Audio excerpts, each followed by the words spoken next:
welcome. I'm E.G. Marshall. To celebrate 8 seasons of radio's first theater of the 80s, your Mystery Theater, we have brought you a week of the strangest, most perplexing story we could find. A legend that demanded to be dramatized, based on the harrowing and haunted life of Europe's first world ruler, the young and powerful Alexander the Great. Alexander, I can go no further. The wind and ice are at my throat. You go on. Desert you here in the mountains, Lysander? I need you. You need me. Unity is what I'm fighting for. The army needs you more, Alexander. Forget me. I'm no use to you anymore. You've led our troops through all these mountains.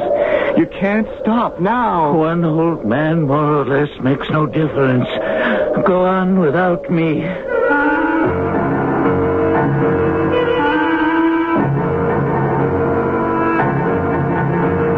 Our mystery drama, The Legend of Alexander, Part 5, The Legend Begins, was written especially for the Mystery Theater by Gerald Keane and stars Russell Horton. I'll be back shortly with Act 1.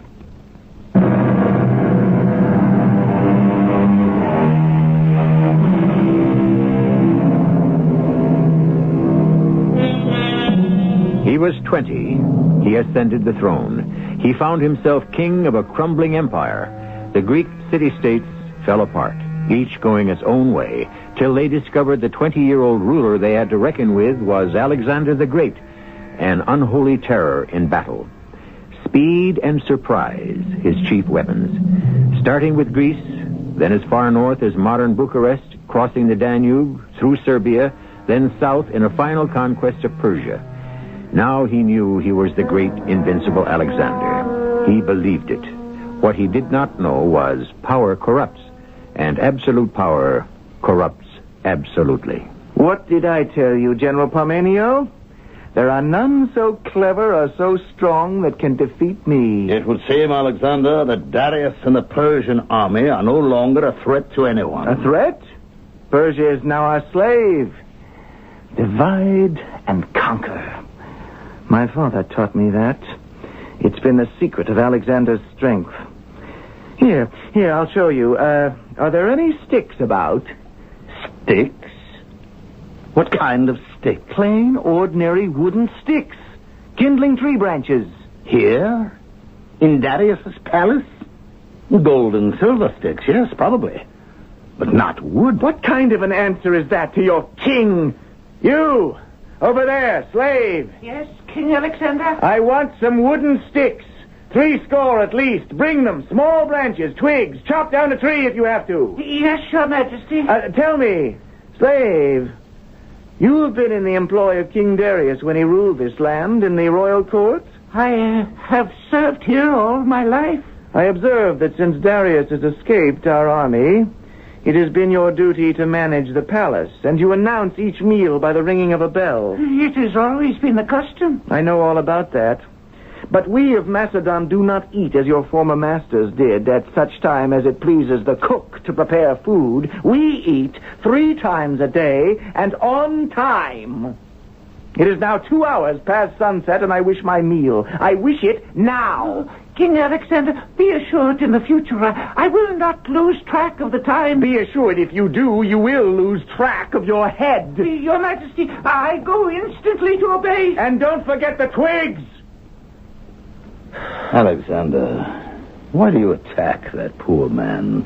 He cannot defend himself. Are all Persians as stupid as he? Why are you so angry? You, a monarch. You should not raise your voice over such trivial matters as meals and twigs. It is beneath you. I would have passed the word along. Parmenio, are you scolding me? You may be only 25 years old now, Alexander, but it was I, Parmenio, who put you on your first horse when you were 5.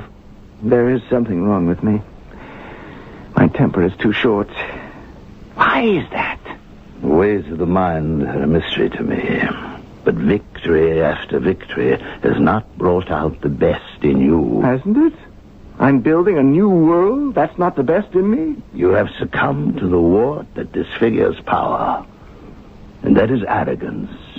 You are not a god, Alexander. And to what do you attribute this evil wart, this boil on my face? You know your Odyssey, your Homer? As well as any man. Do you know what Achilles meant when he said, "He whom the gods would destroy will be granted his every wish"? The gods are out to destroy me, is that it? You are not the Alexander you were. That is all that I wish to say now. Just some food for thought. Ah, food for the stomach. And where are the sticks I asked for? Here, Your Majesty. I hope these are long enough, or short enough, as Your Majesty desires. Will Your Royal Excellence be pleased to sit under the gold canopy so that we can serve you your meal there? First, the sticks. Parmenio, come closer. My father's secret. Now watch. I break one. I break another. Another. That is how my father, Philip of Macedon, brought each state to its knees, one at a time. You see how easily it's done? Now, we put all these twigs together. My purpose is to gather all the city-states of all lands together. Like this. One solid family of many branches, all speaking the language of Homer, Aeschylus, Sophocles, forming one great world of nations of the same tongue and cultures. Tie them. Bind them all together as I am doing, and no one can ever break us apart. Try it, Parmenio. Here, take this bundle of twigs. Try to break it. I don't have to, Alexander. I understand your point. They may give, they may bend, but together they are indivisible and unbeatable. This tree of states cannot be broken. Now, to food. Help me up to the throne, Parmenio. You may sit somewhere below me. I've sat in many thrones, but never Darius's. Comfortable. But it won't do. No? Look at my feet. They don't touch the ground. Am I so short?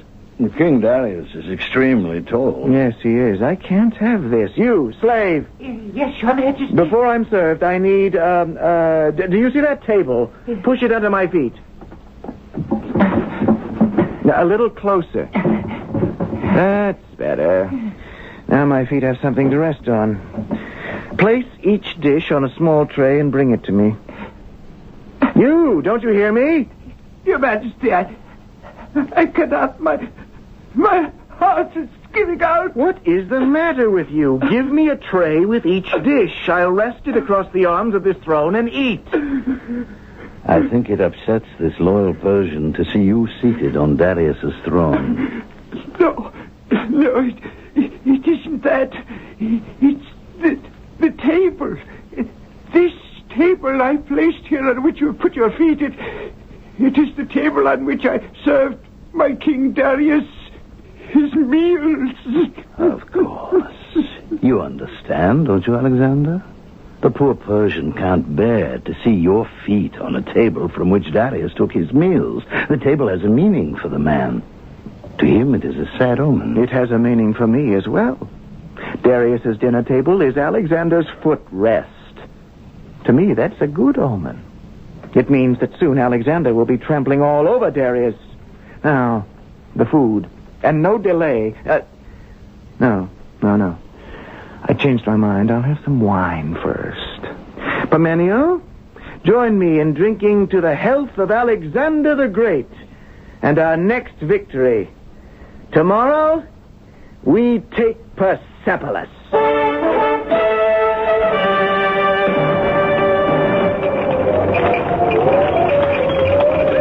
Alexander, are you in the tent? Yes, I am. Parmenio. Yes. I'm half frozen. Join us. Hurry up. Close that tent flap. We'll have all our maps blown to the ground. Where have you been? We thought you'd never get here. You went on foot. It's the fastest way. Our horses travel very slowly in deep snow. Many lost? 100, then I stopped counting. Alexander, how much longer are we going on with this forced march over the mountains? Until we reach Persepolis. Darius's main city, his biggest palace is there. Turning into a fierce blizzard. You want us to pitch camp at Rhodus? Why are the troops so slow? Lysander and I have been here for 3 hours. They're doing their best. They're not used to freezing weather. Give them credit, Alexander. Nobody's moving thousands of men across mountains by wishing. But it can be done by will. Look at this old man. He has the will. Lysander, wake up, wake up. Parmenio is here. Hail, Parmenio. Hey, Lysander, you did good work on the roads. I'm sorry our engineers couldn't clear it better. But as soon as they'd push the snow from the road, it would drift right back. Did you have any trouble with the mountain tribesmen? We lost many men. Alexander, the troops are exhausted. Some of them are marching without shoes. Most do not have the right kind of clothing against the cold. And even if we do get to Persepolis by morning... What do you mean, if? There is no if. Parmenio, you may leave my tent now. Try to understand. No ifs, no rests, no stopping. I am not resting until Greek law and art and life are everywhere. Everywhere! Your kingdom is to be everywhere? Parmenio, when we are in Persepolis, and when Darius is found and chained, you and I will have a long talk about the Empire. I don't think you understand. The Empire is made up of people, not one man with one idea. Our civilization is superior to all civilizations, and I will march, and I will battle until it is everywhere, not as a dream, but as a fact. Lysander, let me see that map again. The 3 of us can decide the quickest route for the army.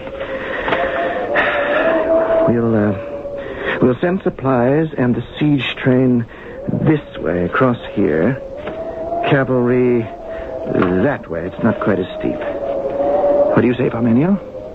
Nothing. And we'll have the main troops continue straight on as they're doing. Lysander and I will catch up with them, get ahead, and mark the trail, right? Right, Your Majesty. Did you hear that, Parmenio? Lysander has 20 years on you. He's older by 20 years. And when I say, shall we go ahead, does he say, I wish to rest, I'm tired? Lysander's an extraordinary man, and we need him. He is the star who guides our ship. But do not push him too far, Alexander.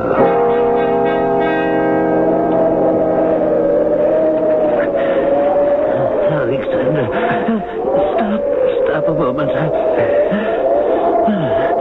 Parmenio's men are still ahead of us. I'm holding you back. I cannot go any further. Forgive my age. Take my hand. No, it's too steep for me. We're closer to the top than we thought. The wind and the ice are at my throat. You go on. The maps are tied to my waist. My fingers are too numb to untie them. Here, cut the string. Take them. Leave me here. Desert you in the mountains? I'd sooner drink hemlock. Oh, I was right. Look, we are at the top. Campfires. You see them down there in the valley? Persian tribesmen. Obviously, they haven't seen our men yet. Oh, take heart, Lysander. I'll surprise one of them, take a firebrand, bring it back up here, and set fire to the trees behind us. That ought to frighten them off. They'll think a thunderbolt has struck the mountain. Take my cape, Lysander. Keep yourself warm with it. When the trees are blazing, I'll come for you.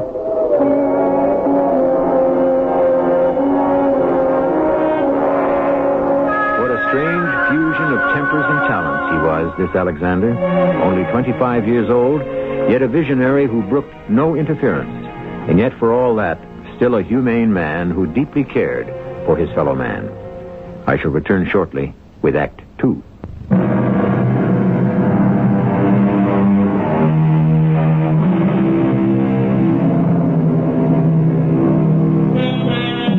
It stuck in Alexander's craw that he couldn't find Darius III, king of Persia. Town after town fell to Alexander, but Darius eluded him. Persepolis, the capital city, was vandalized and burned. Ecbatana scoured, yet no Darius. Tehran, 200 miles distant, yielded nothing.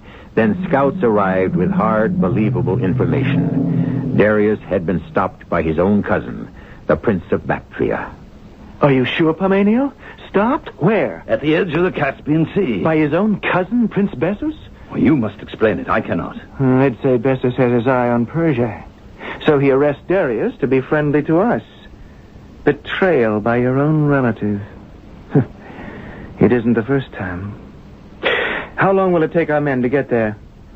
2 days and a night's march through the desert. We'll make that 2 nights and 1 day. It'll be cooler at night, and we can begin now. Why exhaust the men unnecessarily? Let them rest. Parmenio, old comrade, haven't you learned yet? Alexander does not rest. We are not all Alexanders. Darius is safe. He is under guard. What does it matter which day he is brought before you? He is ours. The sooner I see him, the sooner I can prove to him we are not barbarians. But why bother? He is your enemy. What do you have to prove to him? That our cause is honorable. That he and I, the only remaining monarchs of great kingdoms, have that in common. That we might rule together. What? Alexander, you're a young man of contradictions. I don't deny it. To make this great show of benevolence, you would hasten your men beyond endurance. Parmenio, you have never agreed with anything I've said. You thwart me at every turn. I shall take the decision to the men. Let them decide whether we begin our march now or tomorrow. If we start now, tonight. We should arrive tomorrow by nightfall.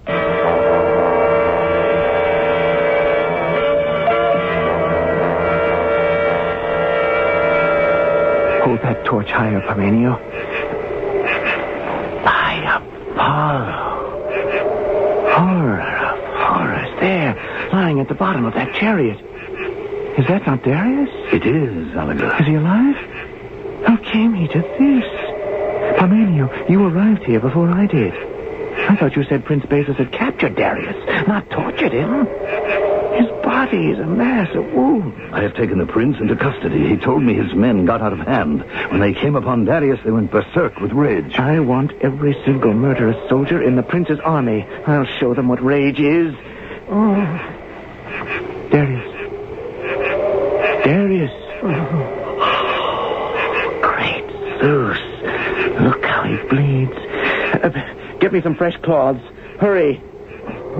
Darius, can you hear me? Who are you? I'm Alexander of Macedon. Alexander. And so we meet. Will someone fetch me some cloths? Alexander. Yes, great king. Is it dark? Or are my eyes failing me? It is dark. I have lain here since dawn. Is there water? Parmenio, some water, quickly. Here, pour it into my helmet. Darius, let me lift your head. Let me tip my helmet. Slowly. That's right. Rest your head on my arm. Now, Parmenio, I wish a litter to be made so that King Darius can be carried gently to where he may be properly attended to. It is too late for that. For me, the combat is over. Great Darius, speak not so. I have been dishonored by one of my own family. He will be punished. Bessus is a coward. He will die a coward's death. Take my right hand, Alexander. It is yours. He is gone, Alexander. May the great King Darius enjoy a peaceful passage to the land of shades. As Apollo is my witness, we shall bury him with all the honors of war.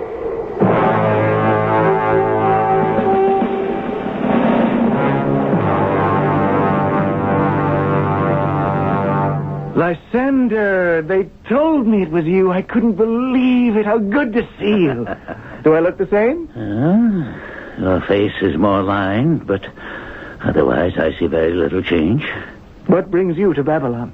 I heard of the death of Darius. How long is it since he died? Oh, many months. 4, 5. The war is over, that you know. Then why don't you return to Macedon? No, I can't. Not yet. There's too much to do here if I'm to bring our two great nations together. That would not happen in my absence. You still haven't told me, dear old teacher. Was there some specific reason you came all this distance? I wanted to see you again, Alexander. Alive. The battles are over. Why should I die? What could kill me? Treachery. What makes you say that? I can see by your eyes that thought has been with you also. Yes, it has been for many months. There are too many whispers in Babylon that I am too much influenced by this country and the Persians. And are you? What is their complaint? The army is here. Most of the men are enjoying the spoils of victory. Most of them have married Persian women. To me, they say nothing, openly. But there are whispers behind my back. They would rather be home in Macedon. Then let them go home. No one is forcing them to remain in Babylon. If they don't see the advantage of the mingling of our two great cultures, then let them go. There were rumors in Macedon that you had married again. Yes, twice. To two women last month. There was no rumor. You shall meet them both, Lysander. And the Macedonians here, how did they take the news? How should they take it? We had a double feast. Everyone attended. I heard no complaints. The city was in a stupor for a week. Lysander, if you could have been here, it would have made it perfect for me. I missed the old friend. Why did you marry here? Political. A very wise move, if I say so myself. Now, General Parmenio, he didn't think so, but he's been very critical lately. Lysander, I know you'll understand. You have a political background. You marry two women from two ruling Persian houses. Am I right? Right as the rain clouds over Parnassus. Parnassus. How I miss it. However, the older of my wives is Statira, Darius's daughter. She's 21. The younger is Pericestes. Her father was king here before Darius. What do you say to that? In one double wedding, you united two rival branches of an old ruling Persian family. What a pleasure. A man who sees the political implications of what you're doing and doesn't disagree. That Parmenio... He disagrees. He's getting too old. I gave his son Philotas the governorship of one of the provinces. Do you think I've received any thanks?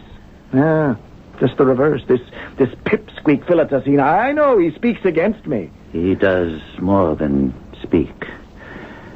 That's the real reason I came to see you. You have proof? I have brought it with me. This letter.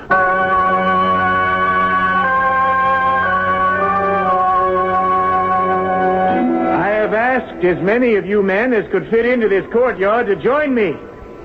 And I see old friends, familiar faces who've marched with me from the Black Sea to the Khyber Pass, who shared the fighting at Gordium and Tyre.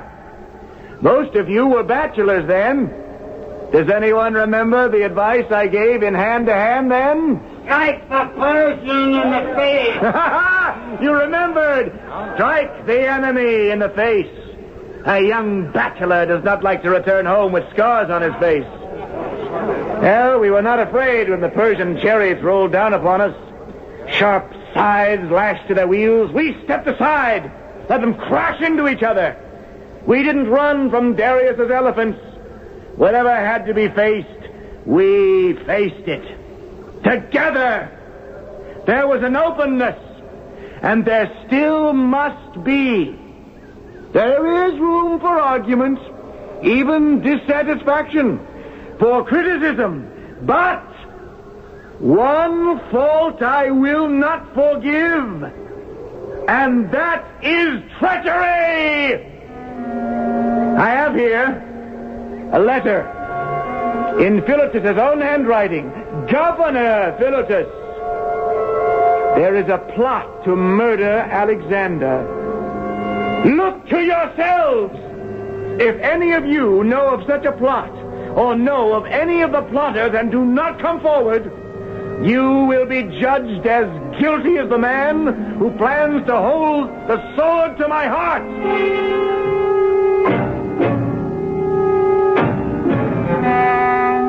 You sent for me, Alexander? Yes, General Parmenio. When did you arrive in Babylon? A few moments ago. I rode through the night. Parmenio, you and I have fought side by side in many battles. We've shared the gold. We have shared, haven't we?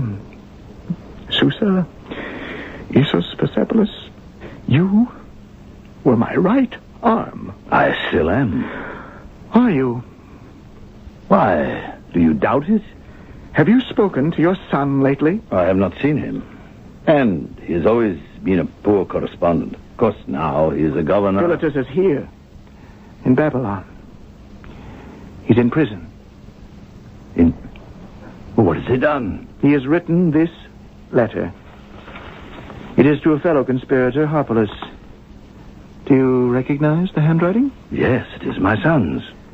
Last night, with the slight encouragement of some red-hot coals, he confessed to a plot against me, which he says was hatched by you, Parmenio, his father.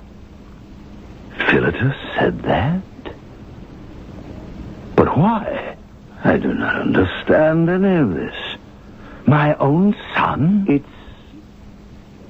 not true, then, is it, old warrior? Me plot against you?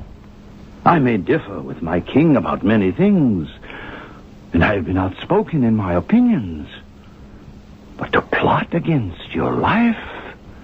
Never. I hope that is true.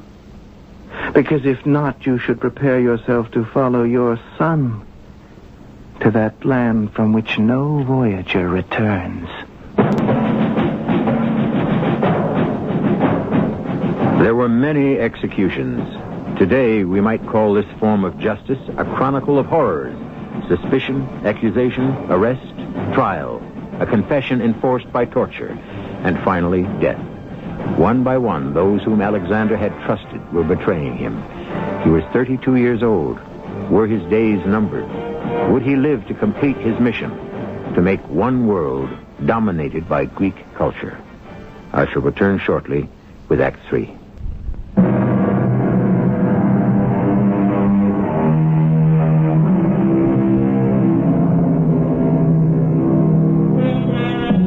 He subdued all of Greece, Persia, Egypt, and finally India. Then, convinced he had marched his men to the outer limits of the world, Alexander ordered his army home. His new favorite general was Coinus, who had risen in the ranks and was genius enough to deal with India's secret weapon, elephants. But the road back, overland and by boat, was treacherous. One city, Pylos, rebelled and refused to surrender, and in that battle, Alexander was severely wounded. He was on the point of death when his new general rescued him. Alexander? Is that you, Coinus?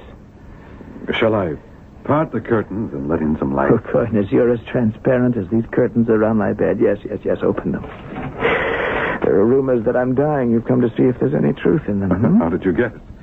That's exactly why I'm here. Do the men wish me dead? Oh, far from it.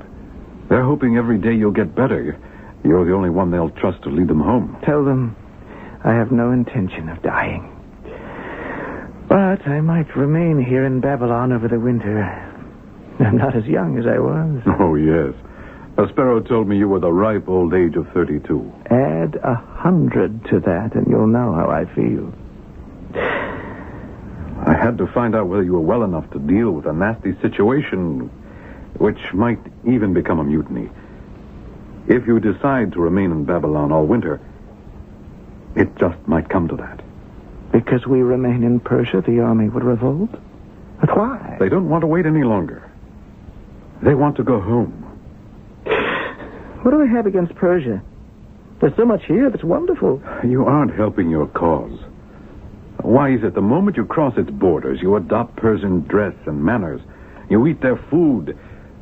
There are very few Macedonians who don't resent that. I wear what I like and I act as I wish. I am Alexander the Great, and no common foot soldier, whom I have elevated, educated, and catapulted to power and made wealthy, is going to dictate how I should live. You tell me there's a revolt in the making? Good. Inform Lysander. I wish him to compose a suitable poem for the biggest banquet Alexander has ever given his army. I've yet to meet a man who didn't prefer a feast to a fight.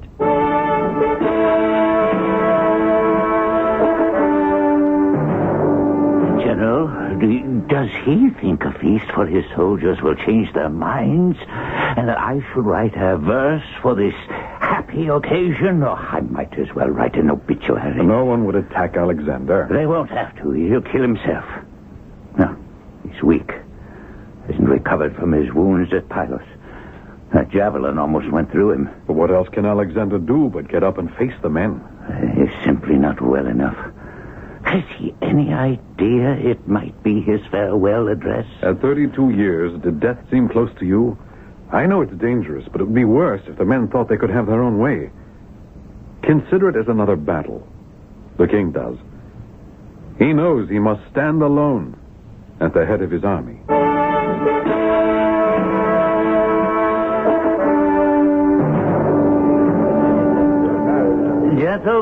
Gentlemen, I know the food and wine are satisfactory. There's so little of it left. But may I have your attention? My name is Lysander. I have known your king, our king, since he rode his first horse. Hail, Bucephalus! I have the honor to present to you your king, your host, the undoubted leader of the century, our leader, the son of Philip of Macedon. Hail, Philip! There was a giant! King Alexander. Not a peep out of them, Lysander. Not a hand clap, not a cheer. This is not a very good beginning. Thank you. I can manage without any assistance. I can lean on my sword. Hail, Alexander! Never mind the formalities.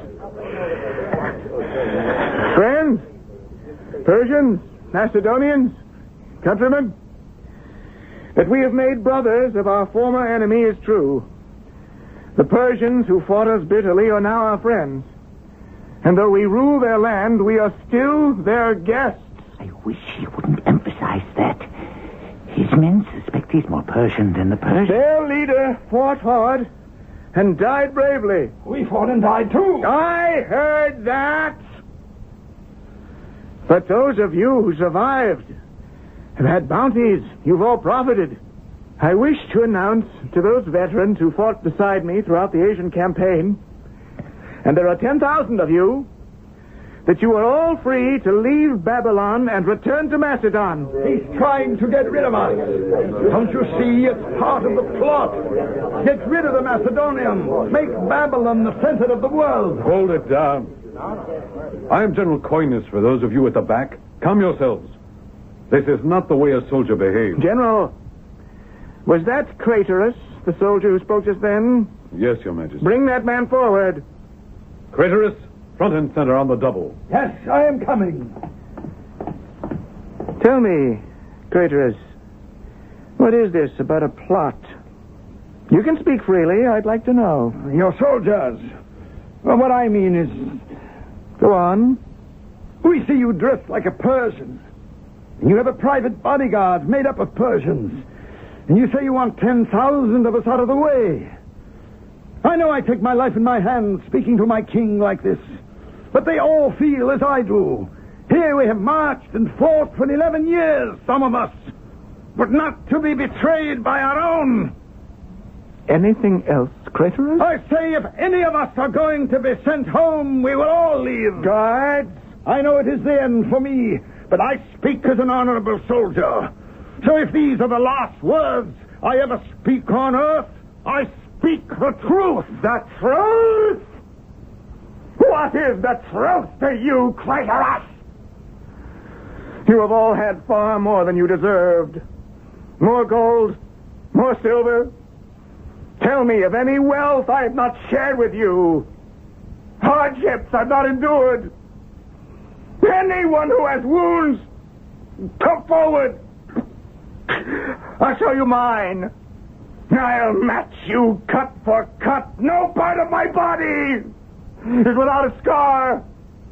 but only in front, never in back. Your Majesty, I did not know. Oh, yes, you did, traitorous!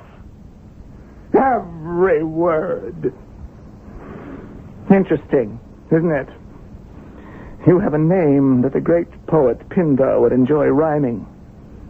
Craterus, which rhymes with traitorous.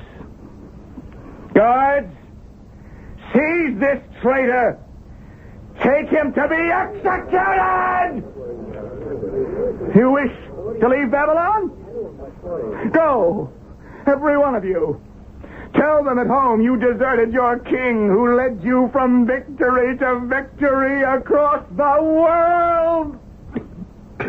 Tell them you left your king in the care of the strangers he conquered.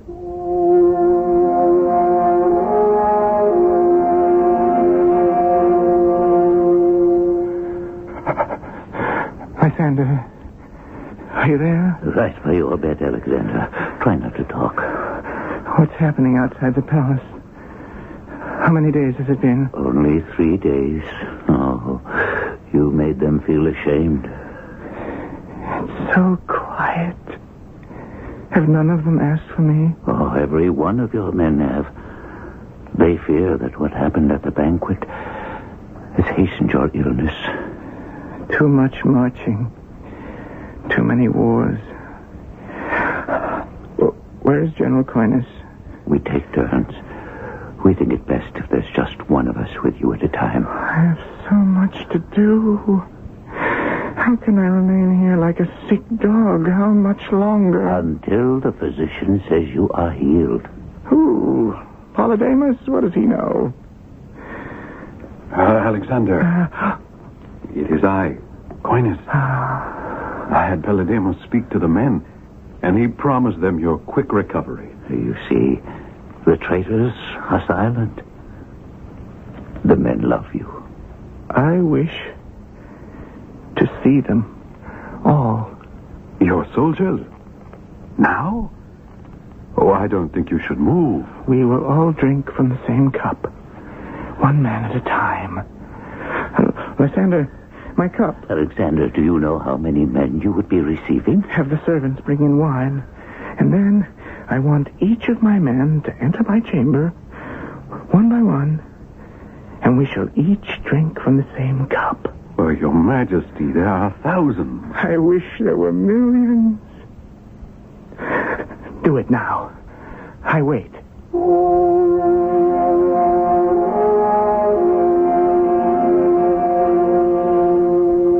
It's been a long day. But a happy day for him. I've never seen him sleep so peacefully. I don't know how many thousand men came in here and drank their allegiance with him from that cup. After the first 3 hours, I stopped counting. To put away even 100 sips of wine would tax the strongest of men, but he did it. In the field, he could outdrink anyone. An entire phalanx of men. I've seen him. And I see him now. And I fear his face is so white. Thebes. Why did I destroy you? What does he mean? Well, that was the first city he destroyed. And he has never forgiven himself. Mother. Mother. Are you there?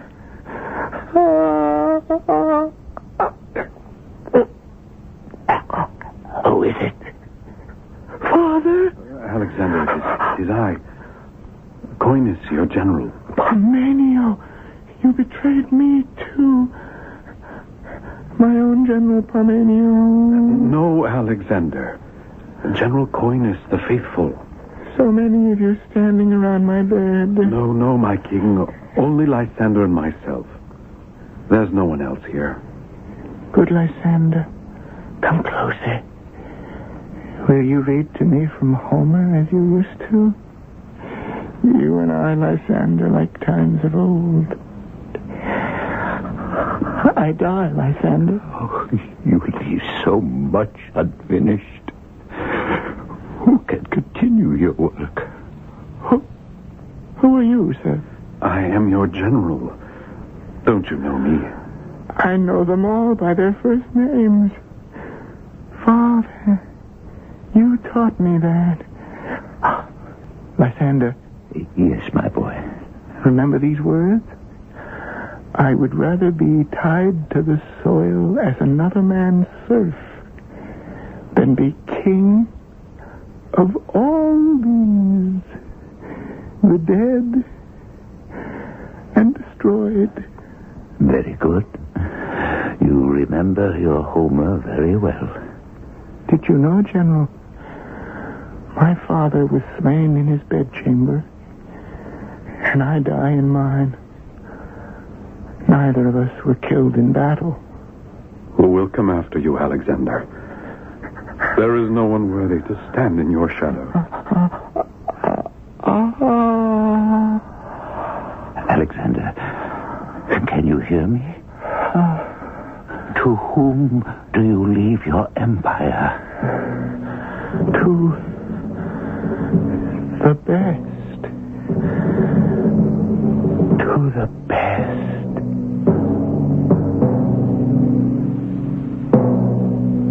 To the best. I leave my empire to the best. Those were the last recorded words of young Alexander the Great. Did he mean anyone who could take his empire away would be better than he, and therefore the best? But no one man ever did. There was none who could match him. That is the end of what we know of Alexander. Now, the legend begins. I shall return shortly.